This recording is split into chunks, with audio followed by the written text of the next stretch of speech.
another one of those moments where I realized that, like, this can't stop. This only deserves more of my effort and my attention, and it's bigger than I am, or, you know, an individual is, but this is a movement that can happen. And it's a game changer for kids. And it can be a game changer for parents too. Hey, welcome back, fitness friends, to the Future of Fitness podcast and interview series. This is your host, Eric Malzone.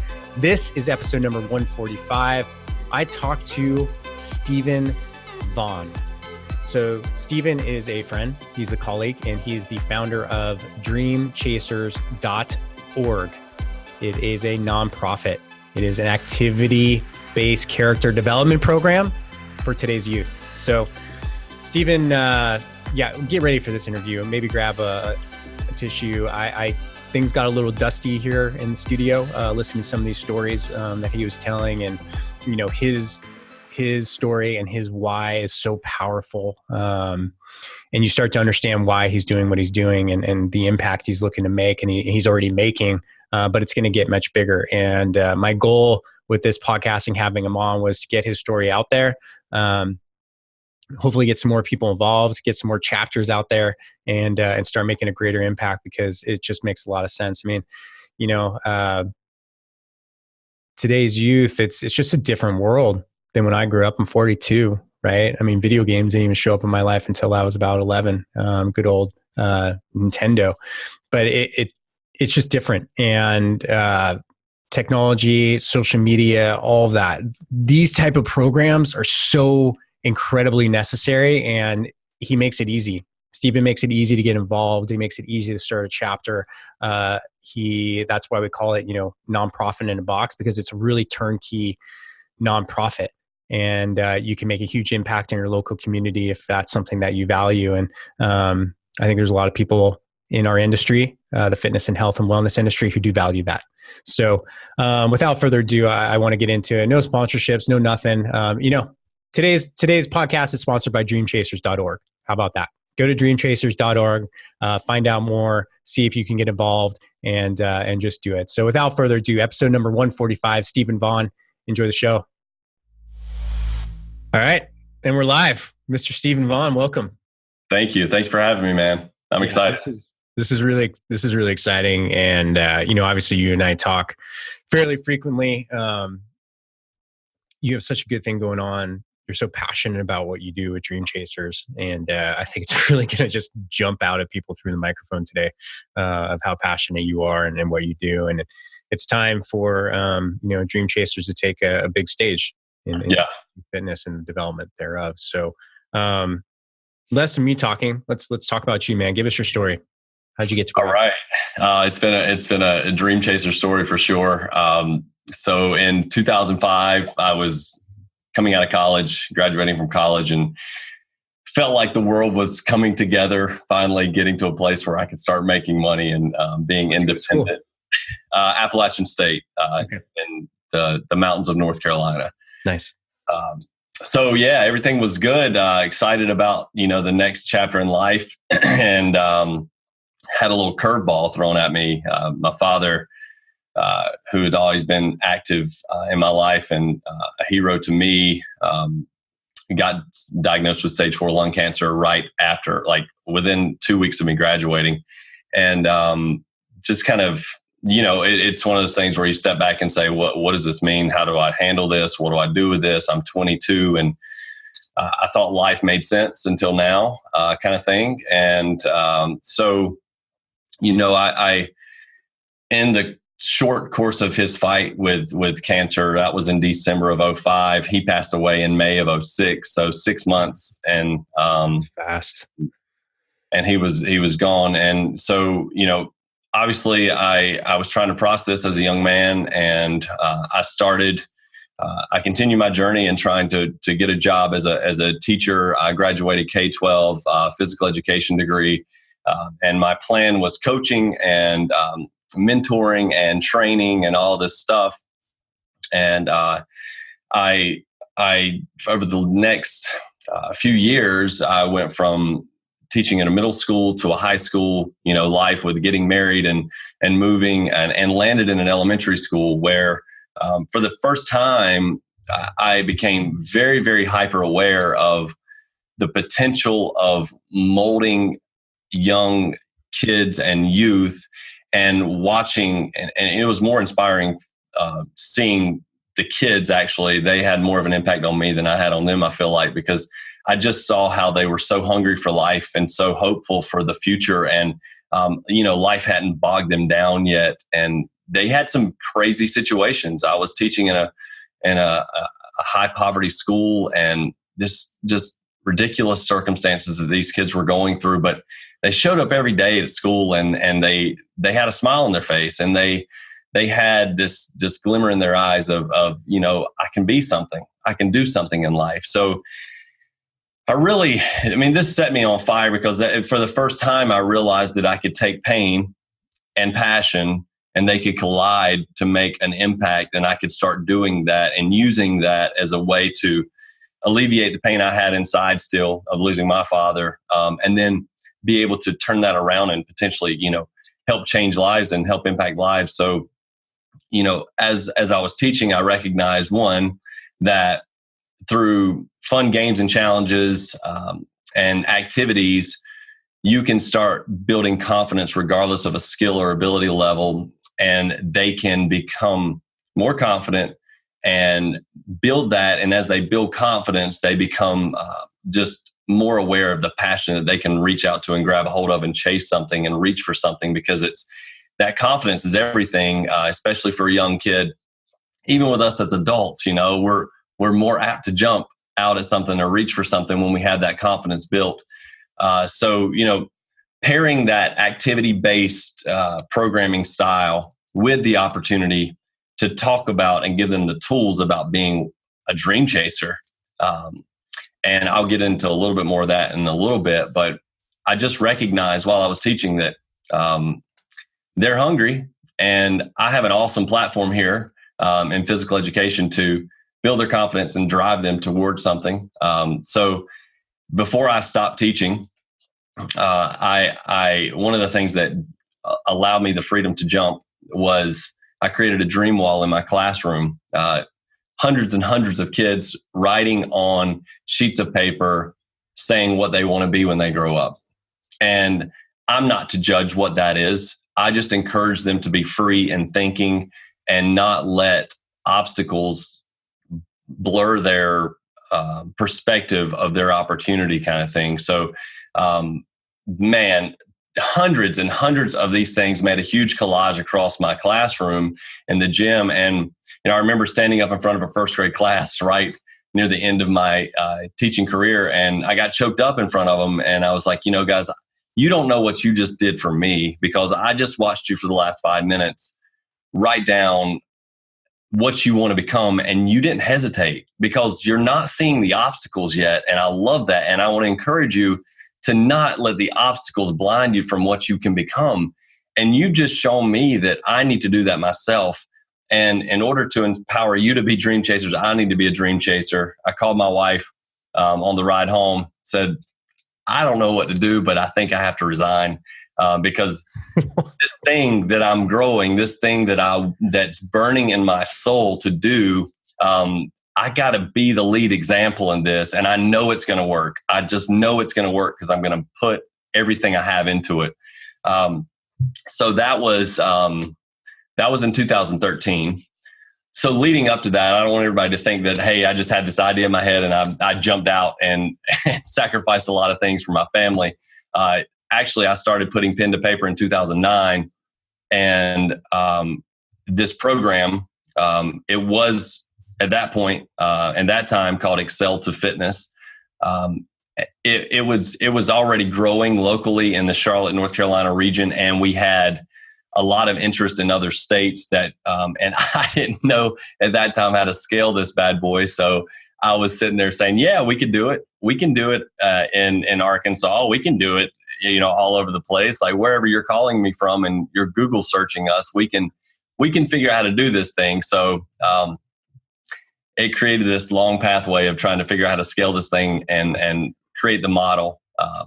And so in 2013, I jumped full time into this, and we are currently going through some major changes to really just personify what this program is and what it's all about, and going through a name change and all that stuff. And we can talk about that stuff. Yeah. Oh, what a good story, man. And and anybody that I've connected you with, or anyone who's come across you, it's so quick to understand, like, this guy's the real deal. Like, this isn't like, some guy who's trying to, build a nonprofit and you make, 15, 20% off of it. Like, you're really doing the right thing. And I have about your story, I have some questions for you too. And out of curiosity, when they're posting those dreams on the board, what were some of the ones that were really memorable? What were the ones where you're like, that's incredible? There had to be ones that stood out. Like, I'm sure, everybody, there's probably like everyone wants to be an astronaut, right? Or a fireman. Right. Was there any outliers for kids' dreams? Oh, man, it was so across the board. I mean, the ones that touched me the most were the things that were, I think every kid, they put, I want to be a teacher and I want to be a nurse and a doctor and stuff. But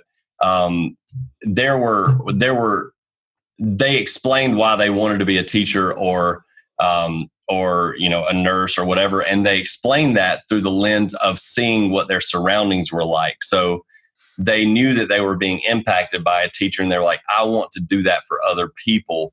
And they explained that to me as third, fourth, fifth graders, some of the first graders, all that stuff. Like, they were explaining their dreams were being sculpted by what they were seeing others around them being, in their life. And that was powerful to me. That helped, sculpt some of the programming, just parameters, because it's so powerful who's surrounding you in life and who is around you, speaking into you.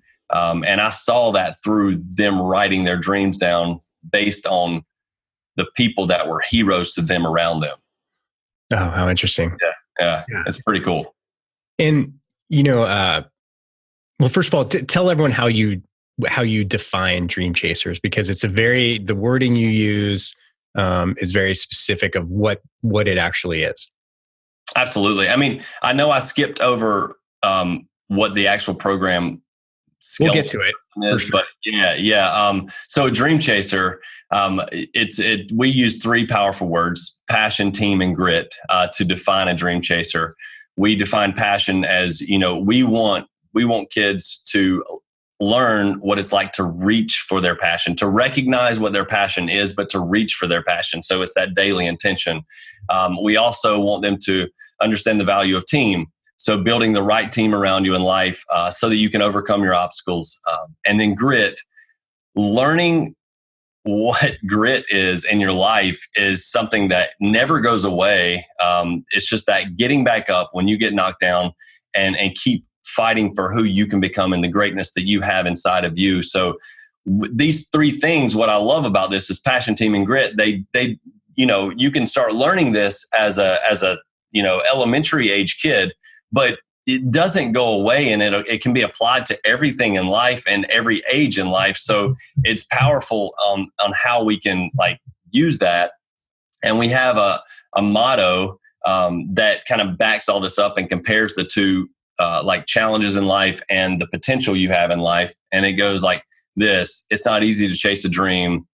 Fear, obstacles, and failure are all real, but so are my passion, my team, and my grit. And my passion is greater, my team is greater, and my grit is greater.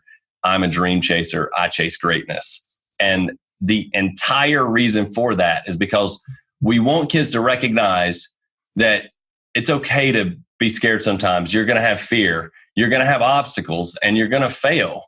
Those are all real things in life.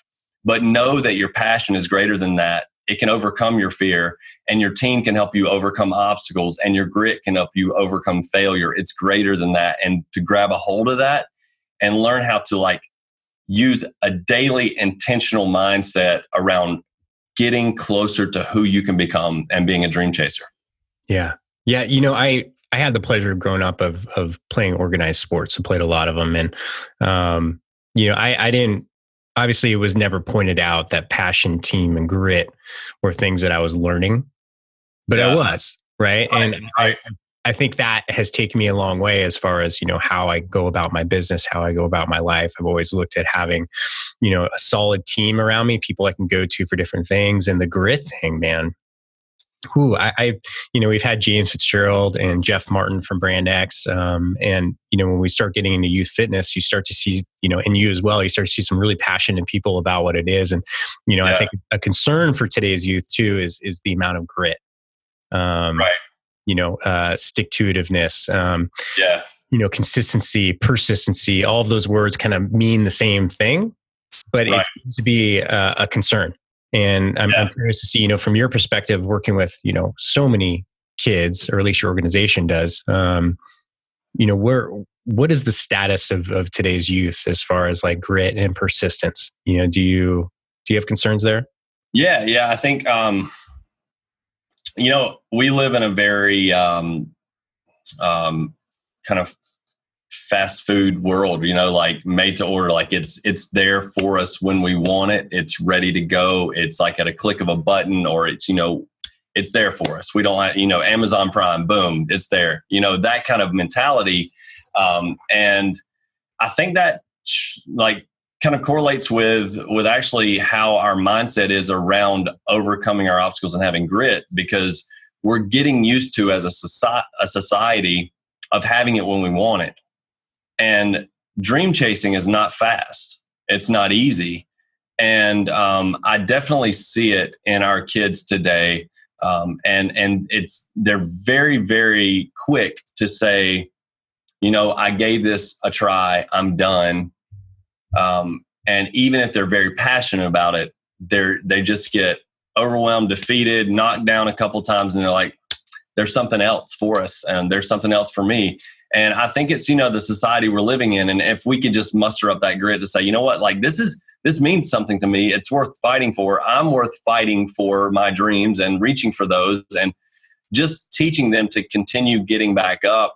It's a challenge, because that is definitely a very real situation for today's youth. And I think it's just, unlike 15, 20 years ago, when we weren't used to everything right at our fingertips, our entire society is that way. And it's easy to turn a switch and focus on other things when it's not quite working. And I mean, it's been 8 years since I started this thing. And believe me, there's been many times when I wanted to stop and quit, and because it was just a strain on me personally or my family. And that's where we piggyback passion as so valuable, because if you don't have legitimate, deep-rooted passion and why you're doing what you're doing, if you don't have your why set up and you know what that is, then you're going to quit. You're going to give up, because it gets too hard. It gets too hard. In that equation, passion, team, and grit, if you take out one of them, none of the others work. But together they work. You can't have grit if you don't have passion, and you can't overcome all the obstacles if you don't have the right people around you in life. And it's just like, it doesn't work without all three. But yeah, like super easy if one of those aren't in place. And that's why we start with these kids. And honestly, it's a personal daily check for me as well. But like, sure, why am I doing what I'm doing right now, and what am I reaching for? Because I got to fall back on that, And it's weird.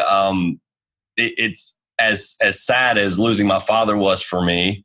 I credit that fire inside of me to not quit when I think back on what circumstances I went through to want to start this.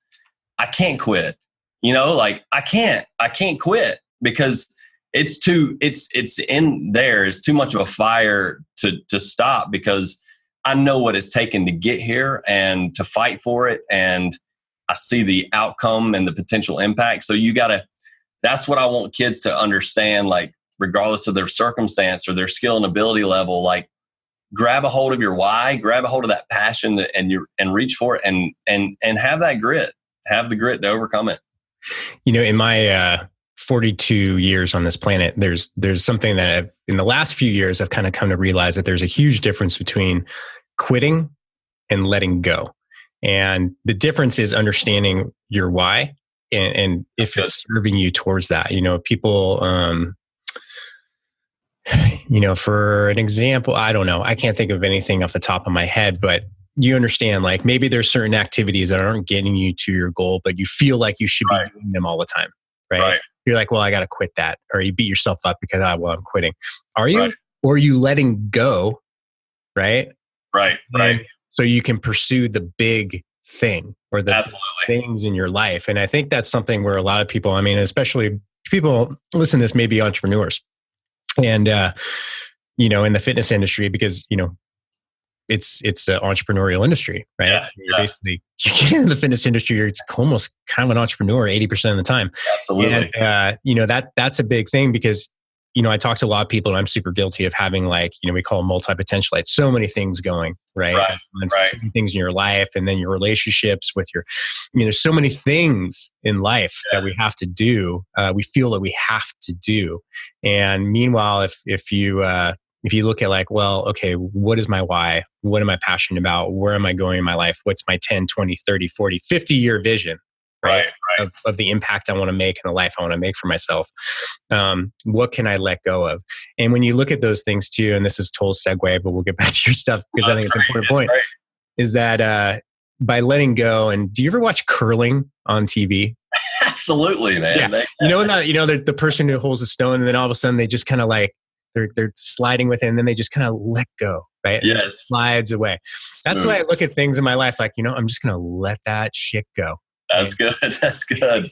And then they're like, oh, okay. Whew, I feel better now. I can really focus on this thing. Yeah. Yeah. But, you describe it as when people ask what is Dream Chaser, I think it's all they say, but it's an activity-based ... What is that thing when people ask you what it is? Yeah, it's an activity-based character development program. I love that. Say it one more time. Yeah, activity-based character development program. It's so good. And so what is Dream Chasers? What do you do? What's the what's the processes behind it? What's the experience? Yeah. So it's a scripted curriculum that we've developed here. And it goes through a 6-week season in the fall and or the spring at a school site. And it's 12 total sessions. So a school, for example, can run it twice a week for 1 hour after school for the kids at their school. And there can be up to 20 participants in that team with 2 coaches. Coaches come from the school or parent volunteers that we provide the training for to help lead teams so that we can scale across an area. So 6-week program, what it's compiled of, we do, the activity-based part of it is functional fitness components. I did not want to go down a sports avenue, and I played sports all my life and grew up playing sports and learned a lot of values, that I carry with me every day from sports. But I wanted to create a functional fitness component where any skill and ability level can come in, gain traction, build confidence, get excited, have fun, and get lost in the fun enjoyment of a team-based atmosphere.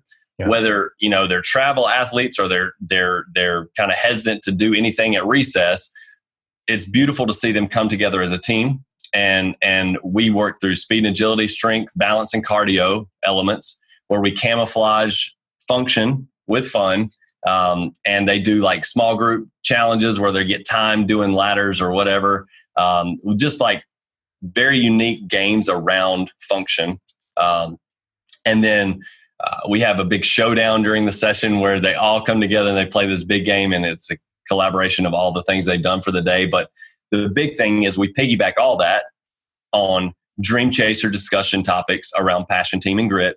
And we integrate that into the verbiage throughout the session so that they can be reminded about the value of everything. I mean, we're big on teaching them to make everything around them better and all the components of being greater. So encouraging teammates, all those things are integrated into the topics and the discussion and into the games so that we can have the character development throughout a session. And then, obviously very specific discussion times around, 15 to 20 minutes of the session around these topics. And that way we build team camaraderie. We have a blast. It's a great experience for the kids. Like I said, it was 6 weeks long, and then it ends in a Dream Chaser Challenge obstacle course event. So every school in a certain region or area come together with their team, and they link arms, war paint, Dream Chaser headbands, all this stuff, and they take on this obstacle course challenge. Yeah. And the unique thing about this is I wanted them to do it as a team. They're doing it as a team. They're going through this thing. So there's like little huddle zones throughout the course where they have to rally back together, yell Dream Chasers, and then take off again. But they're doing all these things to build each other up. And honestly, the whole reason for this is to use this whole thing as a metaphor that, in life, you can surround yourself with the right people. You can face your obstacles. You can overcome your obstacles, and you can reach for your finish line. You can reach for that dream that you're reaching for. I didn't say this a minute ago, but we tell these kids, dreams change, but how you practice reaching for those dreams are skill sets that will help you reach for any dream, right? So this whole course and this whole program is around building them up and helping them develop the tools and the traction so that they can be dream chasers. And it's really cool, and it's really awesome to see these kids finish out the season with medals that proclaim I am a dream chaser and all this stuff that they get, and they yell that motto. Eric, like the first time I did an event, after we created the code that I mentioned a little bit ago, I didn't think any of the kids would know it, right? I just thought, they say it here and there and during the sessions, that every session they huddle and break with the Dream Chaser code. I didn't think they would memorize it or know it. I literally started it out. It's not easy to chase a dream. And they took over, and I stood back and I just kind of wept. And I was like, they know the motto that's going to get them through times that I'm not going to be there for those times, or their parents might not be there for those times, or their teammates might not be there for those tough times, but they can recite that motto that's going to give them added assurance and confidence to keep stepping forward. And it was just a powerful moment where I realized, man, this is bigger. This is bigger than I ever realized. Another thing that I love about the formatting of our program, I mentioned at any skill and ability level, we've had kids with disabilities participate in the program. One of my most memorable moments in the history of this organization was when a kid that was wheelchair bound, his mom called and said, I want my son to do this. His name was Jake. I want my son to do this program. And is it even possible? And I was like, yes, it's possible. There are things that might be limited, like in certain things, but like, let's let Jake be a part of this. I kept tabs on Jake all through the season. He was having a blast. He was building team camaraderie. He was just really enjoying his time with his teammates. But I never thought he'd show up at the Dream Chaser Challenge, and he did.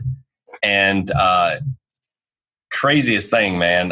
Like their team was getting ready to toe the line, the start line, to take off, and Jake was there in his wheelchair. And then, like as we said, go. His teammates picked Jake up and started carrying him through the course. And it was powerful, powerful stuff. Like I can't get through the story without like vividly remembering this moment. Yeah, it got really dusty in my office. No, like I'm like, yeah, Jesus, man. But the thing that struck me more than anything, like at the end, there was a spider web to the finish line of rope and stuff. And the kids were crawling through it, and his teammates were carrying him. And Jake said, no, guys, let me down, put me down. Put him back down in his chair. Jake pulled himself out of the chair and clawed his way across the finish line. And I have pictures of him going, like reaching for the finish line. And, it's like, that's what it is, man. Like, that moment where it was like something stuck in that kid, like that's going to stick with him forever. Like he just did that. And he said it out loud. I got this, guys. And it was from what he had been, talking through and discussing with his teammates and through the curriculum. And his mom, like emailed me afterward, just like going crazy about it. And obviously there was not a dry eye in the venue. But it was just a moment where another one of those moments where I realized like, this can't stop. This only deserves more of my effort and my attention. And it's bigger than I am, or, an individual is, but this is a movement that can happen. And it's a game changer for kids. And it can be a game changer for parents too, but yeah, it's doing something. So it's powerful, man. I mean, I'm just honored that I've been on this path, and I'm excited that I've kind of worked through some of the tough times when I wanted to not work through. Yeah. Yeah, I bet. And I keep going back to this thought too. Like, I wish there were programs like this for adults. Like, why don't we get together and play and do teamwork and just screw around, right? Like, yeah. With some purpose. And how good would that be for many adults in this country to build a little confidence and kind of realize, because it's never too late, right? Right. Never, and I think made a good point. Is like, your dreams may change. What I wanted for my life and in my life, and for my impact has changed so much since late teens all the way through to now. It's always changing, but those things you're talking about, it's just these like, these primary drivers in organization. You can look at your life that will give you, what you need to get anywhere, right? Right. Anywhere. Really. Yeah, right. I think that's really cool. And, so where, like, what is your reach now? How many, I know you do, like, how is it organized? There's chapters, there's, you at the headquarters, like what does the organization look like now? And, people kind of, so it's an umbrella system, under our nonprofit. And we form chapters across the country, that are chapter executive directors that are running and trying to grow school awareness and participation and support in their communities individually or regions. Mm-hmm. So, we're in, I think 10 states now. Awesome. But what's really cool is that with this new shift of the organization, and our ability to scale a little bit more now, like it's been very organic and grassroots to this point. But we are moving more toward the intentional effort of growing and scaling chapters, at a more rapid pace across the nation. I want to be in 20 states in 2 years. That's our goal for the organization. And, I don't see why we can't do that.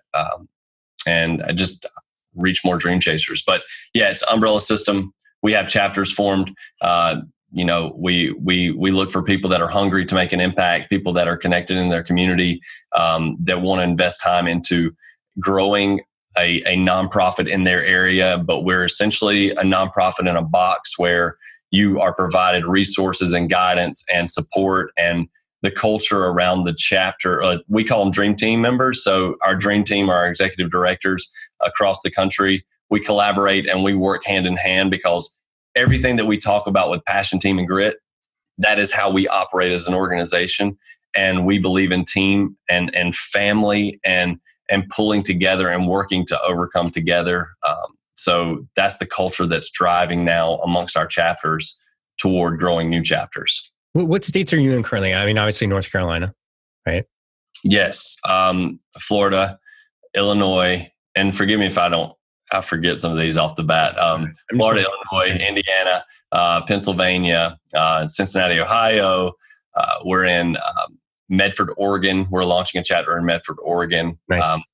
We are doing some kind of like, they're called light chapters, but they're not really, it's not a full-blown chapter yet, but there's schools going in an area, and it's kind of the seed planter for getting new chapters. But Alexandria, Virginia, there's 4 chapters in, 3 chapters in North Carolina, but there's a 4th site in Western North Carolina doing that as well. I'm forgetting a few. That's cool. I mean, what does a chapter entail? Like, if someone's listening right now, they're like, "Ooh, this sounds like you struck a chord with me. I want to look into being part of this." What does like a chapter entail? What what are kind of the key personnel needed to run a chapter? What does that look like from an organizational standpoint?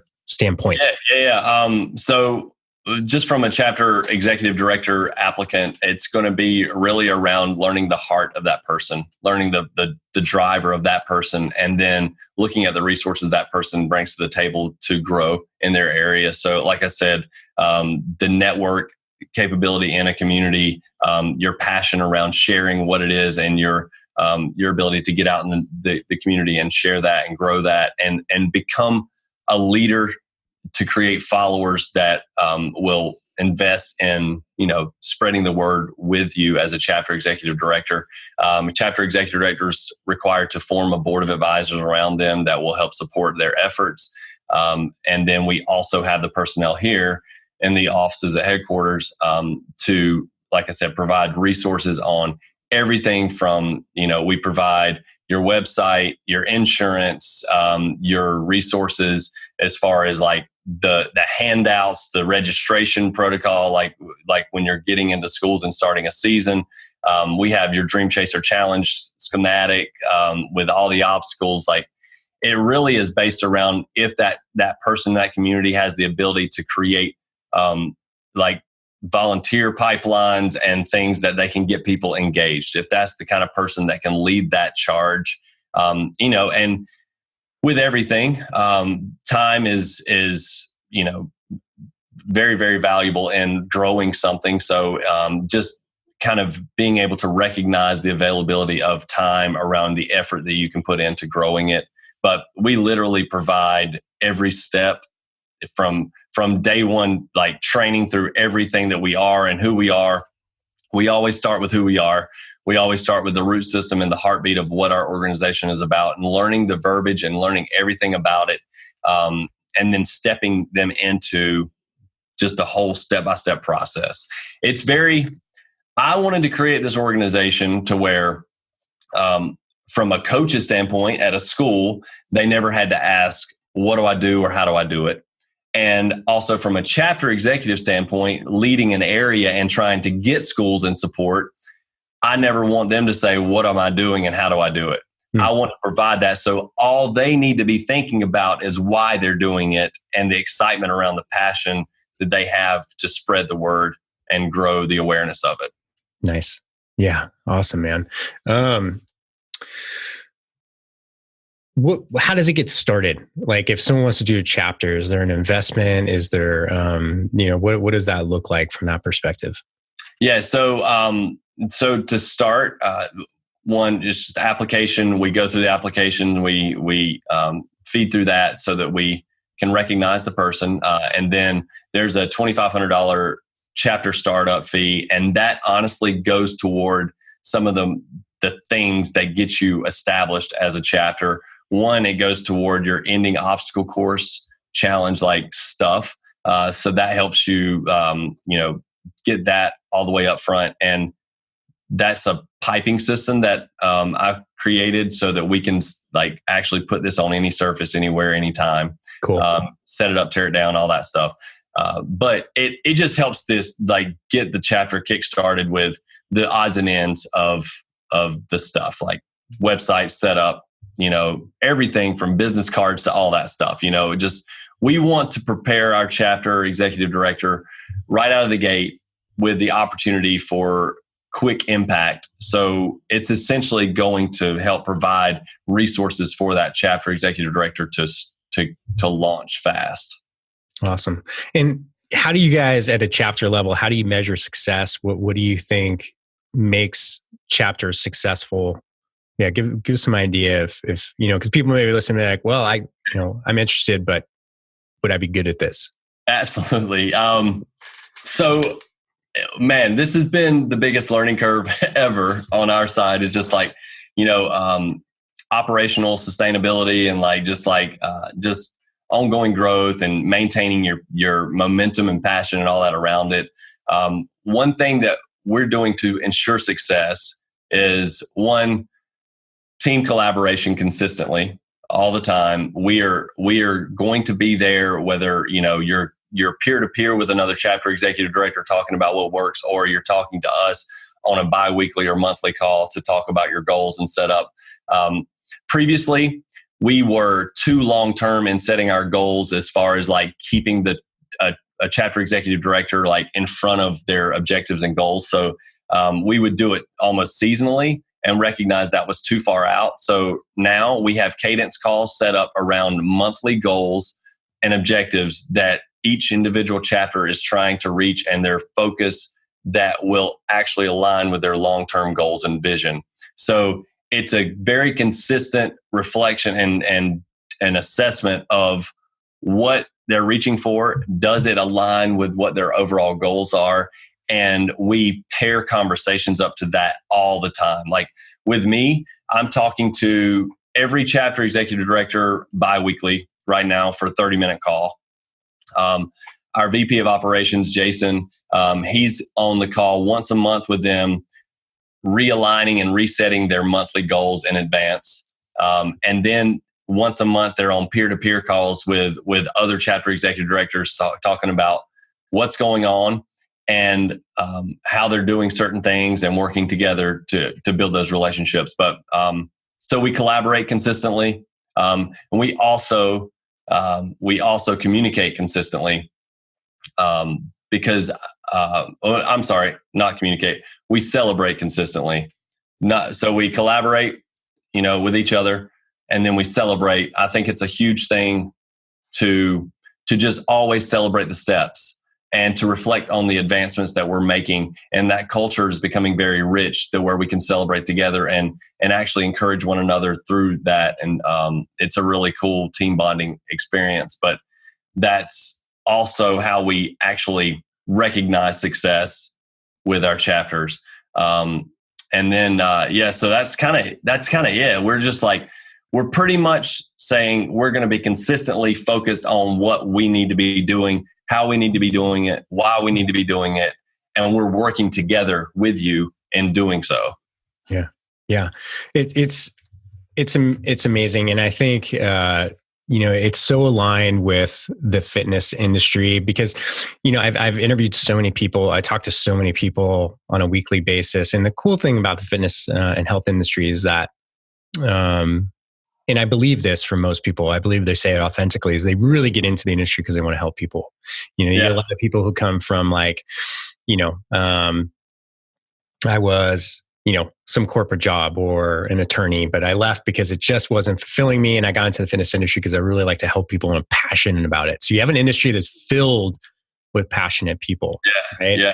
And it just seems so well aligned. And if people are wondering, if we can give you any extra incentive in this, is like having a nonprofit in a box, right? I can't, if you ever try to start one, or if you have, like, we had a charity event in our gym we ran every year, Strength to Give, and it was one day.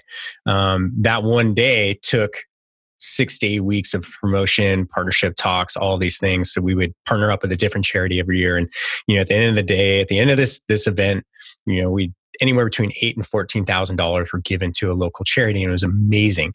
And not only did it feel incredible, right? Like just walking to the office with that check, right? Yeah. Like, here you go. Right? And it felt so good. The whole day was great. The community got behind it. It wasn't just the feel good moment, and obviously the purpose of doing it, of giving back, but what it did for my community as a gym owner, right? Solidifying it, the marketing perspective and the PR and all of those things that brought attention to our community and our gym and our business, invaluable, right? Right. It was worth, absolutely, from a business perspective, it was worth thousands of dollars of ad spend on Facebook, right? Yes. Next thing you know, it gives you a reason to talk to people. It gives you, ways to connect with people who you maybe wouldn't have connected with before. I formed a partnership with our local police department, the fire department, all these things that I never would have. I don't think they would if I had just called, hey, it's Eric with, Right. Right. Gym owner. They'd be like, yeah, whatever, click, right? Yeah. So say, hey, I have a local charity event or I'm working on this local charity thing. Could you be help? Everyone wants to help. And that's Yeah. the cool thing about it. I think the value can't be understated. If you are a fitness professional out there and you are a gym owner or whatever it may be, and you have a community, you have a tribe, there's no better way to solidify that and build and grow than giving back. And it just makes a lot of sense to me. And like, I don't know, have you ever read the book, The Go-Giver? No, but I will. Okay. Yeah, I'll buy it for you. It's just a little, it's a parable. It's a short parable. Yeah. If you haven't read it, it's amazing. It just talks about how, the best business tactic or life tactic for growing or strategy is just to give, right? Be out there giving. Right. The more you give, it does come back. Absolutely. And I think that's a huge thing is like, and it's okay. Like if you're listening to this, be like, well, it sounds kind of selfish if I do it for my business. It's not. It's okay. You can be focused on your business and give back and have a win-win in both cases. And I think that's something that I hope a lot of people turn into and explore. Because it just seems to make a lot of sense, right? Absolutely. Yeah. I mean, and now with, explaining the program, it was Excel to Fitness. Now it's called Dream Chasers Organization.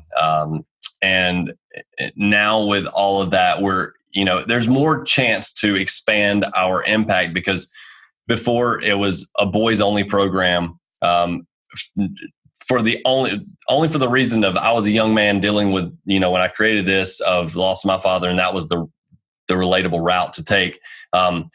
Growing this now and expanding this into also girl programming and girl teams. So boy teams and girl teams in a community and all the added community involvement pieces that we will implement around our Dream Chaser Challenge and ways to form teams and all that stuff. Like, I mean, there's no reason why it can't catch a community on fire like it's doing, in other places across the country and the people that are listening and your communities and stuff.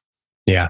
Yeah. And, there's a simple rule that it took me a long time to learn. And, if you're looking to build relationships with people who may not know you, may not be in your sphere of influence yet, if you're not leading with value, then get the F out of the way, right? Like if you were like, hey, that's a partnership I would like to have, right? If you're not if you're calling up and saying, hey, I'd like to buy you a cup of coffee or pick your brain, whatever. Like, someone calls me and says that, like, hey, no, don't got time. If they say, if you're leading with value, be like, hey, I'd like, I have a charitable organization. I would like to, talk to you about highlighting you as a partner within our organization. People are like, oh, this guy's serious, right? This woman's serious. And it's a really good way to open those doors. And I can't emphasize that enough. I want to keep repeating it because it's so important, right? Yes. Value driven. It's value driven. Yeah, it's value driven. It's a piece that most people miss, unfortunately. Man, can you believe we've been talking for 45 minutes? I can't, man. This is fun. This is a lot of fun. Good. You should do more podcasts. So give us some insights, man. Where do we, people want to get in touch with Stephen Vaughn? They want to find out more about Dream Chasers. Where do you send them? What's a good place? Absolutely. The new website that just recently launched, dreamchasers.org. That's where you can find a lot of information about everything from who we are, what we do, and how to launch a chapter or be engaged. And then, my personal email is stephen@dreamchasers.org. That's STEPHEN @dreamchasers.org. But shoot me an email or check out the website, and there's a connect form on there. But you can find all you need on there. And we just want to be prepared to serve and serve with excellence. That's what I talk to our leaders all the time. Let's serve with excellence. Let's do everything we can to serve others well and just deliver this thing in a powerful way so that we can impact kids and, impact them and empower them to overcome their obstacles and chase their dreams. And I wanted to start that with the leaders first and create that culture and that mindset. And you said it very well, value driven. With people miss that a lot. So we put that first and foremost and serve well. We want to serve well, and we would love to serve you well, and we'd love to serve our listeners well. And we would love you to serve your community through this very well with excellence. So I'm ready to hear from some people, and I'm ready to get this thing across the nation. Yeah, right on, man. Well, you heard it, guys. So if you're listening, take some time to think about it. If you're interested, and reach out to Stephen, just ask him questions. He's a great resource for whatever it is, charitable, or if you just need to get fired up, right? Call Stephen. Shit, it's awesome. Well, right on, man. Thank you so much, Stephen. It's always a pleasure. Ladies and gentlemen, Stephen Vaughn. Thank you, man. Hey, fitness fans, don't leave yet. It's your host, Eric Malzone, and I have a quick favor to ask. Actually, 3 favors. So, number 1, if you're a fan of our show, I ask you to do something that takes under 3 minutes. Go to iTunes, please, and subscribe to our show. Please, please, please. It means so much to us. It's so important. And then give us a favorable review. We would really, really appreciate it. And I can't tell you how much it means and helps us out. So I know it takes 2 minutes of your day, and it means a lot to us. So please do that. Number 2, go to our YouTube channel, our Fitness Marketing Alliance, and please subscribe to our YouTube channel there. Number 3, if you like this episode or any of the episodes that we've released, share it on social. That's huge. That's a big deal for us. And we put a lot of work into these episodes, trying to give you great, actionable content for the fitness industry. So that would mean a lot. And that's it. So we have some big plans coming up for this show. I'll be talking about that in the next couple episodes. But thank you so much for listening. It means so much. And if you have any questions, please reach out to me. I love to hear from everybody. Eric, ERIC, at fitnessmarketingalliance.com.